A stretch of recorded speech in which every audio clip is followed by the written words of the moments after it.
Hello and welcome back to Call Centre Helper. My name's Rachel Trickey, and today we're talking about measurable attributes for quality. I'm joined by Dan Pratt, founder and director of DAP Consultancy. Hi Dan, how are you doing? I'm very well, thank you, and thanks for having me on. I appreciate this. It's a pleasure to come on and talk to you this afternoon. So yeah, thank you. I'm very Oh, well. well, brilliant. So we've just launched our latest Call Centre Helper research, what contact centres are doing right now. And looking at the QA chapter, let's dive in. Now, I won't focus on compliance. As you said in the report, it's no surprise it sits on top. I want to mention the next two attributes, advisor empathy and speed of response. So, why do you think there's been a shift in the importance of measuring these two attributes? So I think back in the day there was price wars which attracted customers, and then quality of product which attracted customers. And now those two things are a given. The product has to be quality, the price has to be competitive.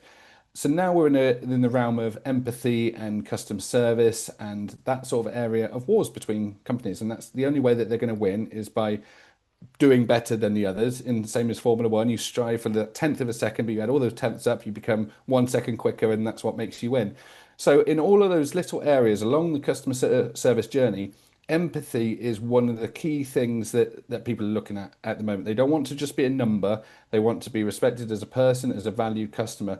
And obviously, what with the uptake of AI and things like that, there's a lot of good areas for that. So if, for example, you're going to book a flight, your baggage allowance, you would like to probably find out from an AI chatbot or knowledge base. Whereas if you get overcharged by your bank, you want to speak to a person. And that's the key thing is about that can't necessarily deliver the empathy and sympathy that you need to be given.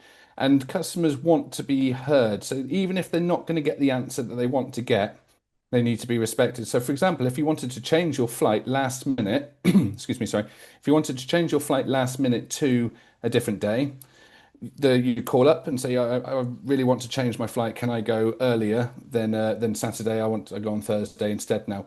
If the person said, no, unfortunately not, our policy says you can't change it, that's fine. However, if the agent goes away and says, okay, well, I'm really sorry. Let me find out what I can do. I appreciate your situation and why you want to do that. Let me go away and come out. Okay, well, I've looked into it and we can't actually do that, but what we could potentially do is move it 2 hours to Friday, for example, instead of the Thursday. Would that be an option for you?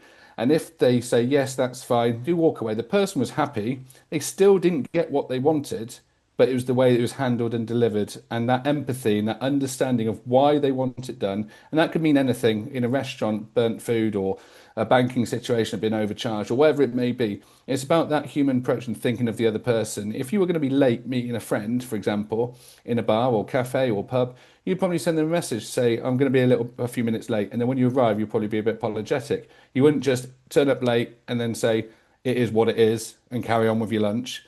So it's about that empathy, about how would you talk to people and your friends and family, and businesses need to do the same. And that's the only way that they're going to succeed over their competitors is by being empathetic and showing that level and that side of the business along with product and price.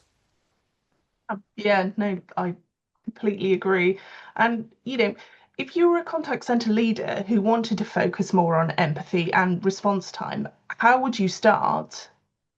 So rather than it's all about targets, and rather than giving targets of how many tickets you can get through in an hour, which might be quite good in a certain context. So, for example, if it's replying to customers with dates of a delivery, for example, that could be quite quick and that needs speed. But if it's something to do with like a water machine is broken and ruined somebody's floor, that needs to take longer. And it's about the call center manager understanding that and targeting them not on the speed or not on the amount, but on the quality.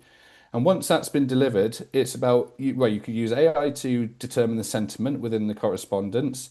You can send out a post correspondence survey to the customer, asking about the survey, surveying them about how they felt it went and where they helped and what could they improve, and all that those sorts of areas there, those kind of those key KPIs that rather than, like I said, number of tickets, it's about quality. There's many different measurements that can be looked at. Obviously, CSAT, MPS, You got you can actually gauge empathy rating now as well from sentiment Yeah. from the correspondence and put a score on that. And that's the key thing about being measured and being targeted. So if you're in an environment where empathy works and empathy is important to your business, which it should be, that's what you should be targeting and then move on from there. And then when you look at areas of opportunity, you can then focus on these people. So these people might have been very empathetic in the initial opening line, very human, and I'm so sorry with that. But were they able to deliver a solution that was adequate, or was it an off-the-shelf solution that didn't matter? But there again, some people might have been maybe a bit abrupt at the start and not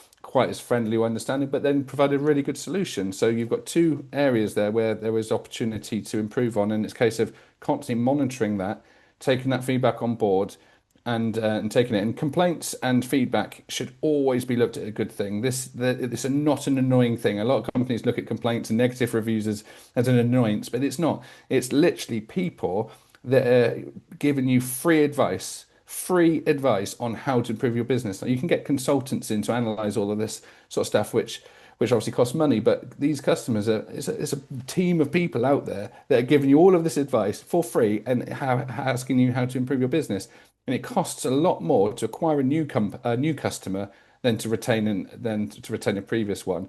So when customers are business are pumping money into sales and marketing, then customer retention is one of the key things. There's an analogy that I like to use that if you were single and going out to try and meet somebody and you walked into a pub or bar or whatever, the way you're dressed and the way you do your hair and the cologne or perfume you're wearing, that's your marketing.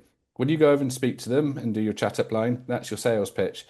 Once you've got their number and you've had them on that first date, then in order to have a second, third, fourth date, that's your customer experience and that's your customer empathy. If you don't do that, then you're just a business of one night stands, basically.